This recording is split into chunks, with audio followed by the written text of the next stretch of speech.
और आप देख रहे हैं पर्वतवाणी लाइव। आज मैं पहुंची हूं शिक्षा निर्देशालय में और यहां पर सहायक शिक्षक यानी कि एलटी वालों का यहां पर धरना प्रदर्शन चल रहा है, जो कि आपको हमने बार बार दिखाया है और इनकी आवाज जो है अभी तक नहीं सुनी जा रही है। और आज यहां पर आप देख सकते हैं, पहले कैमरामैन को कहूंगी यहां पर दिखाएं जरा। आज इन लोगों ने यहां पर हवन भी किया था। अभी हवन का जो क्या प्रदर्शन होगा, क्या सरकार करेगी। हाँ जी भाई साहब, क्या नाम है आपका? मैम मेरा नाम शुभम ढोवाल है। पहले तो स्वागत आपका पर्वतवाणी में। जी मैम, थैंक यू। आज आपने हवन भी कर डाला जी, तो हवन करने के बाद क्या सरकार पे क्या प्रभाव पड़ेगा इसका? अब देखते मैम, हमें हवन तो किया, अब देखते आगे क्या होता है। हम सब जगह जा मंत्रियों के पास भी जा चुके हैं, रैलियां भी की है बहुत सारी, लेकिन कोई भी इफेक्ट नहीं पड़ रहा सरकार के ऊपर। हम अब यही चाह रहे हैं कि अब आगे का हमारा प्लान ये है कि डिग्रियां भी जलाएंगे, सब कुछ होगा। हम रोड पे आगे सभी लोग, देखो हम इतने दूर दूर से आ रहे हैं लेकिन कोई भी इफेक्ट नहीं पड़ रहा सरकार के ऊपर। आप कहाँ से आए? चक्रोता से आई मैम। अच्छा ठीक है भाई साहब, आप बताइए, आज आप थोड़ा आगे आ जाइए। ये बताइए, आज तो हवन भी हो गया, शुद्धि भी हो गई, सब कुछ हो गया, मगर सरकार क्यों नहीं सुन पा रही है? कब कितने धरने अभी तक कर चुके हो आप? मैम सबसे पहले तो आपका स्वागत है यहाँ आने के लिए। हमने इस हवन इसलिए किया है कि अग्रिम 24 तारीख को हमारी हाईकोर्ट में हेयरिंग है और हम चाहते हैं कि सरकार मजबूती से वहाँ पैरवी करे, इसलिए हम लोगों ने यज्ञ किया है यहाँ पे। इसलिए यज्ञ किया है। महिलाएं भी है यहाँ पर काफी सारी। आप कहाँ से आई हैं मैडम? मैं उत्तरकाशी से आई हूँ। उत्तरकाशी से आई हैं। इतने दूर से आज यहाँ पर हवन करने के लिए? जी बिल्कुल, हवन करने के। हम तो यहाँ धरने में बैठे हैं। कितने बार बैठे हो यहाँ पर धरने पे? कितने बार ऐसा हुआ कि उत्तरकाशी से यहाँ आना पड़ा आपको? कई बार आ गए, कई बार, एक बार नहीं, अनगिनत 3-4 बार तो हमने रैली निकाल दी और परसों भी रैली है।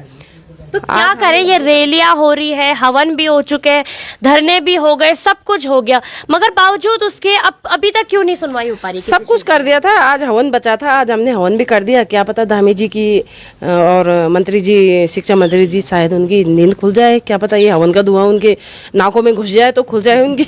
और क्या बोले, हवन का जो थक चुके, इतना परेशान हो चुके, इतना दुखी हो चुके, व्यथित हो चुके हैं। अब तो क्या बोलते हैं सचिन, न नौकरी की ललक रही है और न जीने की, इतना परेशान हो चुके हैं। परेशान आप सही कह रही है, परेशान वाकई हम भी हो चुके हैं, क्योंकि इन लोगों की जो है वो आवाज नहीं सुनी जा रही है और उसी के लिए इनको भी बार बार निकलना पड़ता है और हमें भी निकलना पड़ता है। पहले बात कही थी धामी जी ने, क्या कुछ वादे किए थे और वो वादे क्यों नहीं पूरे हो पा रहे? क्या झूठ कहा था या आप लोगों को गुमराह किया था, या फिर वो एक सिर्फ ये कहे कि चुनाव के लिए एक प्रक्रिया थी? मुझे तो लगता है आज की जो परिस्थिति बनी है और जो हमारे साथ जो विपत्ति आ रही है वो कहीं ना कहीं चुनावी वादा है। पर मैं धामी जी को कहना चाहता हूँ, ये देवभूमि है। जब प्राचीन काल में जो पौराणिक में भी है कि जब देवताओं में कुछ विपत्तियां आती थी तो वो हवन के माध्यम से उसको दूर करते थे। आज जब हम पर विपत्ति आई हैं, आपकी राज्य की बेटियां सड़कों पर हैं, चयनित साथी सड़कों पर, युवा सड़कों पर है, उस विपत्ति को दूर करने के लिए, क्योंकि अगर हम तो संस्कृत परंपरा के लोग हैं, हम तो देवभूमि के लोग हैं, और जब हमारे पर विपत्ति आई है, नेगेटिव एनर्जी, जो हम सद्बुद्धि भगवान से प्रार्थना की किसी तरह मंत्री जी को और मुख्यमंत्री जी को सद्बुद्धि दें और उनके दिमाग में ये बात बने कि ये चयनित जो साथी है ये भी हमारे बेटे हैं, ये हमारे बच्चे हैं, ये हमारे नौनिहाल हैं, इन्होंने कड़ी मेहनत की है, उसके बावजूद चयन हो गया है, लेकिन वो नियुक्ति नहीं दे रहे हैं। सरकार से ज़्यादा हम निवेदन नहीं करते हैं, हम अपना अधिकार मांग रहे हैं। हम उनसे कोई बहुत बड़ी मांग हमारी नहीं है, हम अपना अधिकार मांग रहे हैं, क्योंकि हम परीक्षा में कड़ी मेहनत से हम पास हुए हैं, हमें हमारा अधिकार दिला दीजिए, बस एक ही मांग हमारी है। उसके बाद तन मन धन से हम स्कूलों में पढ़ाएंगे, अध्यापन कराएंगे, बच्चों को अच्छे तरह से तैयार कराएंगे और शिक्षा व्यवस्था में हम बहुत सुधार करना चाहते हैं, लेकिन वो सुधार हम नहीं कर पा रहे क्योंकि हमें सरकार की नीतियों ने हमें सड़कों पर उतार दिया है। अब 24 तारीख को हमारी सुनवाई कोर्ट में है। हम मुख्यमंत्री जी, शिक्षा मंत्री से निवेदन करते हैं कि कोर्ट में सुनवाई रखिए, हमारा मजबूती से पक्ष रखिए, वहाँ कोर्ट से भर्ती बहाल कीजिए, हमें विद्यालयों में भेजिए। उसके बाद हम अपना जोश आज सड़कों पर दिखा रहे हैं उस विद्यालयों में दिखाएंगे और आपको अच्छी शिक्षा, अच्छे बच्चों का भविष्य बना करके हम आपको दिखाएंगे। जिस प्रकार अभी परीक्षा परिणाम जो घोषित हुआ था उत्तराखंड बोर्ड का, उसमें हिंदी विषय से लेकर 15 बच्चे फेल हो गए हैं। ये सब 15,000 बच्चे फेल हो गए हैं। ये हिंदी के सभी चयनित शिक्षक हैं। ये जोश और ये युवा जोश है, अगर ये विद्यालयों में रहेगा तो सरकार, मैं धामी सरकार को आश्वस्त करता हूं, अगले साल जो रिजल्ट रहेगा सबसे अच्छा हिंदी वही बच्चे जो आज फेल हो गए हैं, शिक्षक उनके पास नहीं फेल हो गए हैं, सबसे ऊपर अगर उनके नंबर रहेंगे तो वही बच्चे रहेंगे। एक बार हमें कोर्ट से बहाल कर दीजिए और हमें नियुक्ति दीजिए, विद्यालय में भेज दीजिएगा। भविष्य के घर में क्या पल रहा है, यह आपने सुना होगा और कई बार ये चीजें दिखने को भी मिलती है और वो यहाँ पर भी दिखने को मिल रही है।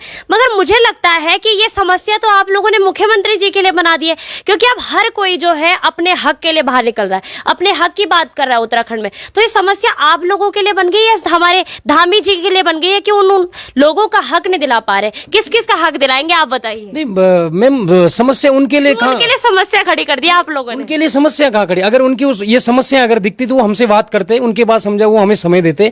ये समस्या उनके लिए नहीं है, समस्या तो ये हमारे लिए बनेगी क्योंकि 6 महीनों से सड़कों पर हमें, वो तो अपने घर आराम कर रहे हैं, एसी के रूमों में बैठे हुए हैं, आराम से अपने चुनाव प्रचार कर रहे हैं, जहां उन्हें जाना वो काम कर रहे हैं।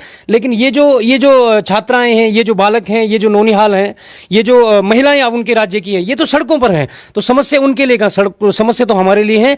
जो 24-25 तारीख पिछले महीने भी हम आए थे, हम 7 से 8 रैलियां हम कर चुके हैं, विधानसभा कूच हम कर चुके हैं। लेकिन इन्हें ये मुझे लगता है कि इन युवाओं का, इन बेरोजगारों का दर्द धामी जी को नहीं दिखता है।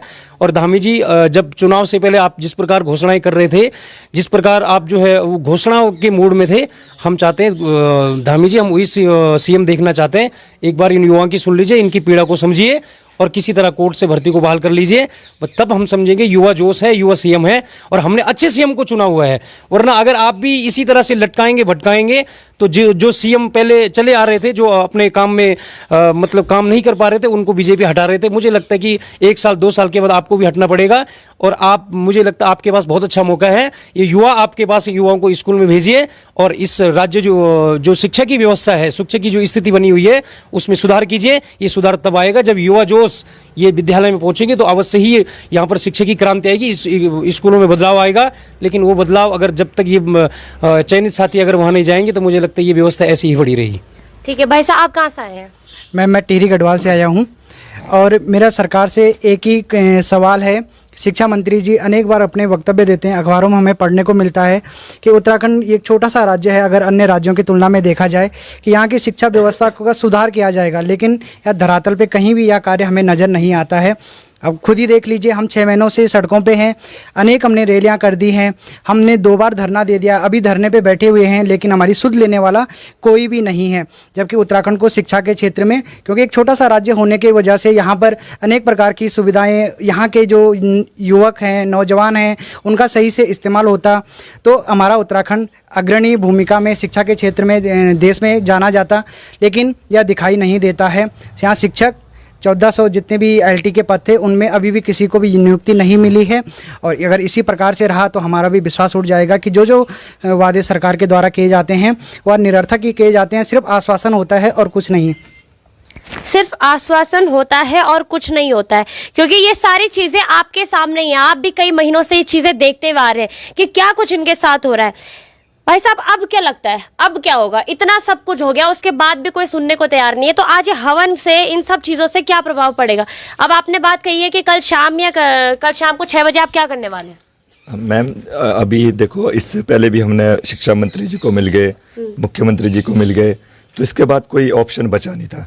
अब इनकी जो बुद्धि दुर्गति की ओर जा रही है, उस बुद्धि के लिए हमने शुद्धि यज्ञ किया है। मंत्रियों की बुद्धि के, देखिए धामी जी, ध्यान से सुनिए कि क्या कहना चाह रहा है ये हुआ आज का, कि किसकी शुद्धि का? आपने आप एक बार जरा दोबारा बता दीजिए। मंत्री की और मुख्यमंत्री जी की।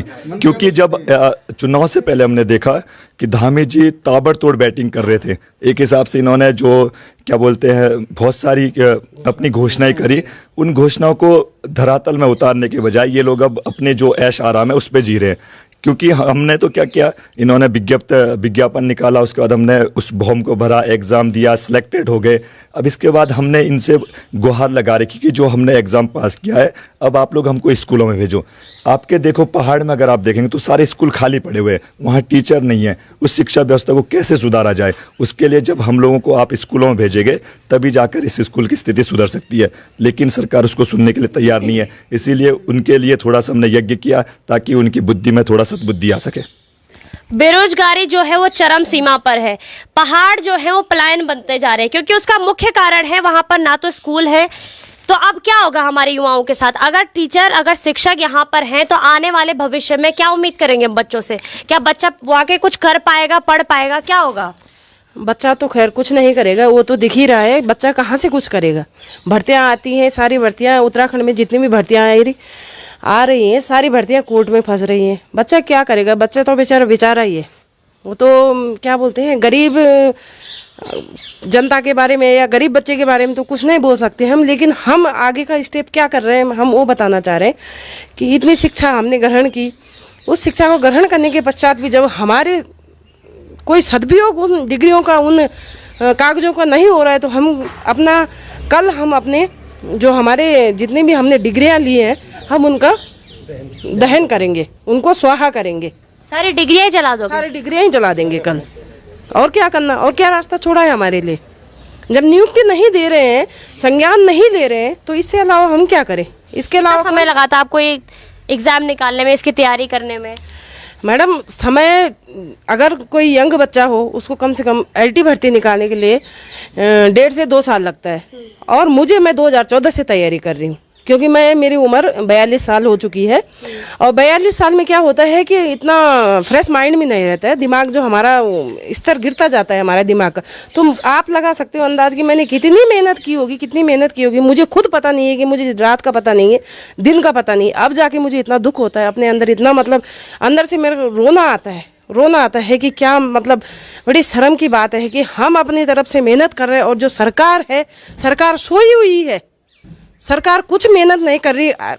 जब उन्होंने पद निकाल दिए, भर्ती निकाल दी, रिजल्ट दे दिया, अब उनको नियुक्ति देने में क्या दिक्कत है? क्यों वो भर्ती उन्होंने कोर्ट में फंसा रखी है? क्यों हम लोगों को परेशान किया? हम तो बहुत दुखी हो गए। जगह जगह मतलब ऐसा कौन सा दरवाजा है जिसका दरवाजा हमने नहीं देखा? सबके दरवाजे पे कुत्तों की तरह, जैसे कुत्ते नहीं होते, कुत्तों की तरह जा रहे हैं हम हर दरवाजे पे। ऐसे बना दिया हमारी ज़िंदगी को, हम दुखी हो चुके हैं। वाकई ही उत्तराखंड का ये दुर्भाग्य हो गया। कहीं युवा निकल रहा है, कहीं महिलाएं निकल रही हैं, कभी बच्चे निकल रहे हैं, कभी बूढ़े निकल रहे हैं। ये क्या कुछ हमारे उत्तराखंड में चल रहा है, देवभूमि कहते हैं। और क्या कुछ बातें जो थी वो चुनाव से पहले लोगों के लिए कही गई थी, और वो कहाँ तक सिद्ध हो रही है। अब जो आज ये बात कही गई है यहाँ पर मंत्रियों के शुद्धि के लिए, उनके दिमाग को शांत करने के लिए, उनके दिमाग को जगाने के लिए यहाँ पर जो हवन कराया गया है, क्या इसके बाद आगे क्या कुछ प्रभाव पड़ेगा या नहीं, हम देखते